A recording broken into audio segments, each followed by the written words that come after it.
22 दिसंबर यानी बीते गुरुवार को इंडो इस्लामिक हेरिटेज सेंटर ने एक रिपोर्ट जारी की। इसमें दावा किया गया है कि दुनिया के सबसे बड़े मुस्लिम देश इंडोनेशिया में भारतीयों ने ही इस्लाम को फैलाया है। कभी इस देश में हिंदुओं की आबादी ज़्यादा हुआ करती थी, लेकिन अब यहाँ पर 87% मुसलमानों की आबादी है। आज इस रिपोर्ट के जरिए हम जानते हैं कि कैसे इंडोनेशिया में भारतीयों ने इस्लाम धर्म को फैलाया। रिपोर्ट में इस दावे के पीछे के साक्ष्य भी बताए गए हैं जो आपको जानने ज़रूरी हैं। नमस्कार, मेरा नाम है प्रशांत कौशिक और आप देख रहे हैं नज़र today. Indo Islamic heritage centre की रिपोर्ट में किन बातों का जिक्र किया गया है, चलिए समझने की कोशिश करते हैं। रिपोर्ट में इतिहासकारों और इस्लामिक स्कॉलर्स के जरिए बताया गया है कि भले ही अरब देश से दुनिया के ज़्यादातर हिस्सों में इस्लाम धर्म पहुंचा हो, लेकिन इंडोनेशिया में इस्लाम धर्म भारतीयों ने ही फैलाया है। यही वजह है कि इंडोनेशियाई मुसलमानों और भारतीय मुसलमानों के अपने धर्म से जुड़े तौर तरीके एक जैसे हैं। इस दावे को मजबूती तब और मिल जाती है जब रिसर्च के दौरान जावा और सुमात्रा नाम की जगह पर सुल्तान मलिक अल साहिल के मकबरों के डिज़ाइन गुजरात में पाए जाने वाले मकबरों जैसा समान मिलता है। इसके अलावा इस्लाम धर्म पर रिसर्च करने वाले एक फेमस डच स्कॉलर स्नूक ह्यूरप्रोंजे ने भी बताया है कि गुजराती मुसलमानों की कई प्रथाएं इंडोनेशियाई मुसलमानों के समान पाई गई हैं। रिपोर्ट में बताया गया और दावा किया गया है कि सुमात्रा क्षेत्र में पहुंचने वाले सबसे पहले मुस्लिम गुजरात और मालाबार से थे। यही नहीं, 1267 में गुजरात के कैम्ब्रिज क्षेत्र में रहने वाले एक मौलवी ने इंडोनेशिया में पहली बार मुस्लिम राज्य को स्थापित किया था। सूफी मिशन के जरिए इंडोनेशिया में मुस्लिम धर्म को तेजी से फैलाया गया। क्या है ये सूफी मिशन और किस प्रकार से इस्लाम इसके जरिए फैलता है, चलिए आपको समझाते हैं। करीब 750 साल पहले भारत के गुजरात और बंगाल से सूफी मिशनरी के लोग इंडोनेशिया गए थे। ये वहाँ पर सूफी संत या नेता के तौर पर अपने आप को खुद को स्थापित करने में कामयाब हो गए। इसके बाद उन्होंने इंडोनेशिया के कस्बों में जाकर इस्लाम धर्म का प्रचार करना शुरू कर दिया। इस वक्त भारत के पश्चिमी तटों यानी गुजरात, महाराष्ट्र, गोवा जैसे राज्यों के व्यापारी जावा और सुमात्रा जाकर व्यापार किया करते थे। इसी दौरान यहाँ रहने वाले व्यापारी, अमीर और शासक वर्ग भी उनके प्रभाव में आकर इस्लाम को लगातार मानने लगे और अपनाने लगे। धीरे धीरे यहाँ मुसलमानों की आबादी बढ़ती चली गई। सूफी और हिंदुओं की मान्यताओं में समानता से भी इस्लाम को फैलने में लगातार मदद मिलती रही है।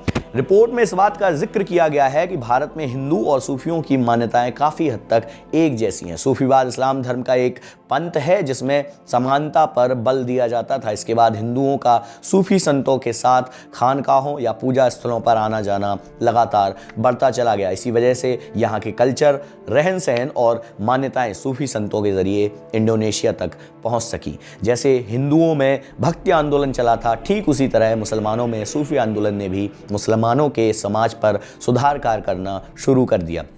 शराब, वेश्यावृत्ति जैसी बुराइयों का सूफी संतों ने लगातार पुरजोर विरोध भी किया। इसी वजह से इंडोनेशिया में इन्हें काफ़ी लोकप्रियता मिलती चली गई। फिर भी यहाँ के लोग मुस्लिम धर्म को अपनाते चले गए। अजीत डोभाल ने भी कहा था कि इंडोनेशिया में भारत ने ही फैलाया है इस्लाम।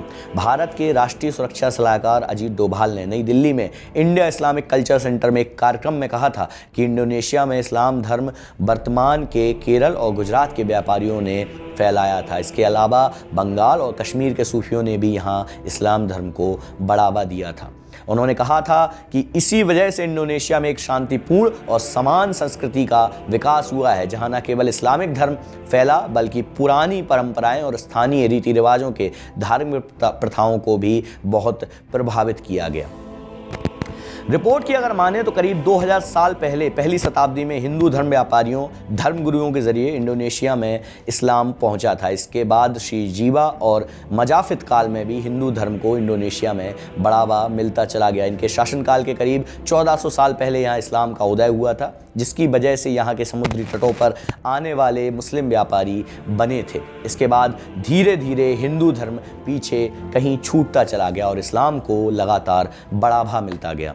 8वीं शताब्दी के चीनी दस्तावेजों में मिला इंडोनेशिया में हिंदू और राजाओं का जिक्र। चीन के ऐतिहासिक दस्तावेजों में 8वीं शताब्दी में यहाँ हिंदू राजा संजय को होलिंग के रूप में बताया गया है।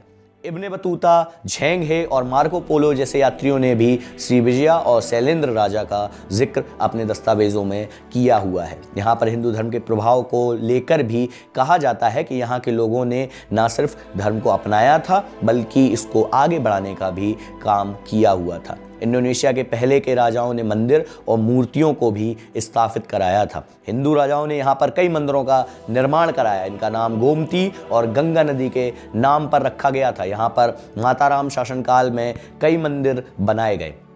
इंडोनेशिया की सरकार ने भी कई जगहों पर हिंदू देवी देवताओं की मूर्तियां स्थापित की थी। इसमें बाली में स्थापित सरस्वती की मूर्ति, जिसको भारत में संगीत शिक्षा की देवी माना जाता है, उनकी विशाल मूर्ति स्थापित की गई है। इंडोनेशिया में कठपुतली डांस भी एक खास कला है जिसके जरिए हिंदू देवी देवताओं के किस्से लगातार दिखाए जाते हैं। 2050 तक भारत में इंडोनेशिया से ज़्यादा मुसलमानों की आबादी होने का विचार है।